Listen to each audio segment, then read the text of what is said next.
next battlefront in the impeachment trial is set to focus on confidential funds, an issue expected to trigger more heated debates. The prosecution is now preparing its witnesses as it builds its case against Vice President Sara Duterte.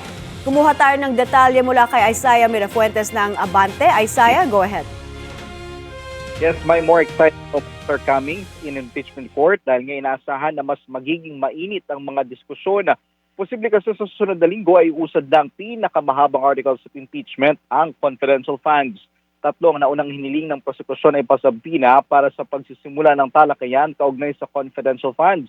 Sila ay sina Marivic Pareha, Legislative Archives Museum Management Service of the House of Representatives, at dalawang land bank employees na sina Violeta Constantino at Ninita Camposano. Ang Article 1 o ang confidential funds ang may pinakamaraming trial dates. Paliwanag ni Attorney Benjamin Tolosa Jr., spokesperson ng prosecution.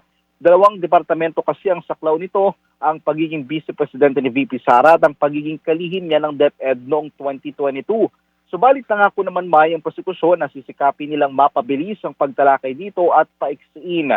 Ang kanila raw na magiging basihan ay kung mapatunayan na ng mga unang testigo ang mga ebidensya laban kay VP Sara. Maliban nga dyan, isa rin daw sa posibleng mapag-usapan ng House Prosecution Panel ay ang pagbabawas ng articles of impeachment. Yan ay kung makikita nilang sapat na at mabibigat na ang mga unang articles of impeachment na kanilang nailatag. May. Isaiah, so kung ito ang pinakamahaba, ito rin ba ang pinakamabigat na article? May ang sinasabi na sa atin ng prosekusyon, itong apat daw na articles of impeachment ay naniniwala sila ay sapat na raw to convict the Vice President. Ang sinasabi nila, walang pinakamabigat dahil lahat daw na apat na ito ay mabibigat na basihan para nga mapatalsik na si VP Sara. Pero sinasabi sa atin ng House Prosecution Panel, itong ang mga ebidensya para sa confidential funds kasi ay base sa mga dokumento, base sa mga bank records, sa mga naging records ng confidential funds kung paano ito nagamit. So, technically raw, mukhang magiging mas mahaba nga dahil nga mabusisi ang magiging paglilitis dito. May.